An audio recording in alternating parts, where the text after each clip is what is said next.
Either you love it or you hate it, NASCAR is one of the most popular sports in America. It's known well for its close races and big wrecks. But sadly, its greatness comes at a cost. Today, we will be diving into some of the most horrific NASCAR wrecks.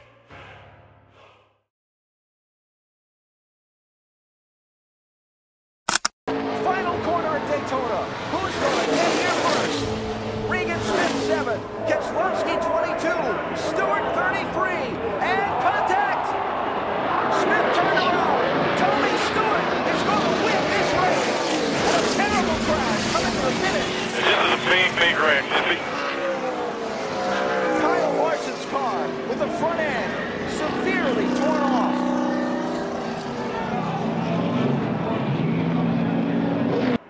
Brad Keselowski spins out Regan Smith, causing an entire wreck behind the leaders.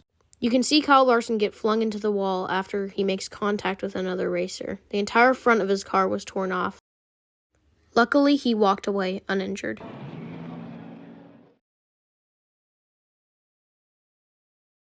Off turn 4, it's going to be a drag race all the way back to the start-finish line. No caution. They're side by side, right to the line. Big crash. Here they come. Checkered flag. Harvick. Kevin Harvick wins the Daytona 500. We got one car on his roof coming across the start-finish line. Still wrecking. They're wrecking everywhere. Boyer's on fire.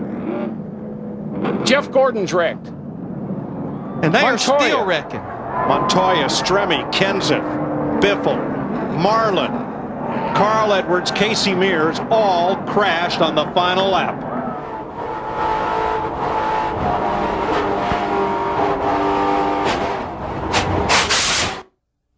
As they come onto the final lap of the Daytona 500, a massive wreck ensues behind the leaders. One person that got it pretty bad was Clint Bowyer. He got tailgated, just trying to avoid the wreck, flipping on top of his roof, and he went over the finish line upside down. Luckily, he walked away unscathed. His cockpit camera shows the haunting moment when his car flipped upside down.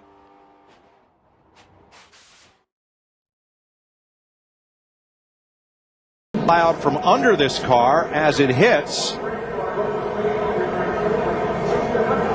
Just can't believe the side of that car. And now the car behind him, the DirecTV car of Clint Bowyer. Watch what he sees.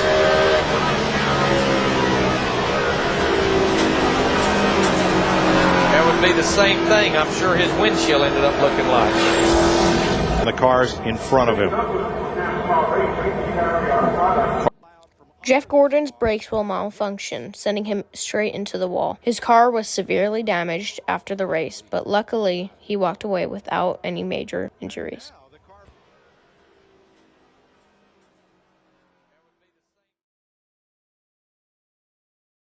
Cars get that big a lit run on them. I don't know that the 39 and the 88 can catch them. They're in the draft of Edwards and Keselowski. He's all over you here, just you and him. Carl Edwards restarted 8th. If that 09 can stay hooked to the back of that 99, it's going to be hard to get them. It's going to be close right here at the line. Can Keselowski try to win it? I don't know. I don't think he can step out until he waits till the last second and picks up. He goes to the outside. Is Edwards going? Oh, no! He turns him. No, no. Oh, and that destroyed the front end of Newman's car. No. Edwards will not make it to the flag. Oh, Brad Keselowski. As they come on to the final lap, Brad Keselowski and Carl Edwards had been in a hot pursuit.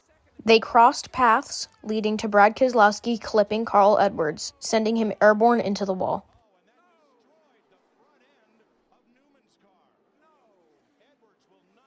Luckily, he was also not injured. But Chase is going to be able to push that Atlanta car back out front, more wrecking. And around goes the 95 and the 37. Hard hit. Into the wall. Oh, my goodness. Oh, it's awful. Ryan Preece in the 37. A massive wreck ensues, leading to Ryan Preece being sent into the wall at very high speeds. He was able to walk away from the wreck without any severe injuries. Montoya and Bobby Labonte were racing right in front of him in turn 4. Yeah, and this at Market caught these cars. You can see Bobby Labonte Looks like just loses it, gets loose with that car right up behind him there. But Mark had been there for a while, and you can see Mark spinning now. Not much you can do except hold on and lock the brakes as a driver at this point in time. And right there. Oh. Yeah, I was lucky the crew members weren't injured there as well. Mark Martin was clipped and sent sliding into the pit lane. He tried to recover, but in doing so, his rear went sliding into the pit lane wall. Mark Martin was able to leave without any severe injuries.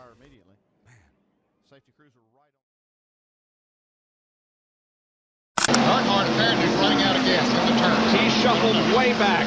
Here they come off the fourth corner. Ernie Irvin leads them down now. Is he going to win the Winston 500? Jimmy Spencer is second. They come through the tri-oval. Checkered is waving. Ernie Irvin wins, and Rusty spins and gets airborne and flips wildly right at the start-finish line. Very reminiscent of his accident at Daytona. What a way. Yeah, he's moving. I see him moving around in the car. I saw that. We see his head moving around. Yes, we do. You can see Rusty Wallace get tailgated and flung off into the grass as he begins to spin in a rapid and vicious movement. He suffered only minor injuries. Push from Denny Hamlin. Oh, this thing's not over yet. Not at all. Ryan Newman off turn 4 for the final time. Blaney to the outside, to the inside. Here comes Hamlin up the outside. Wow. Crash into the wall, into the air. Goes Newman. Upside down. In a shower of sparks on his roof, Ryan Newman comes across the line, 4th.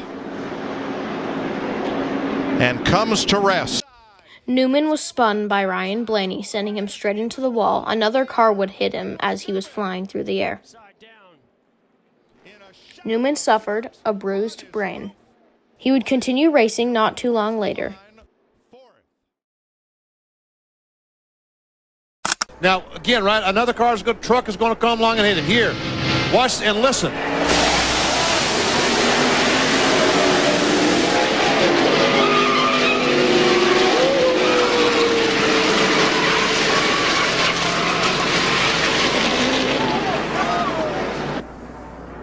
From Jeffrey Bodine's onboard. Listen.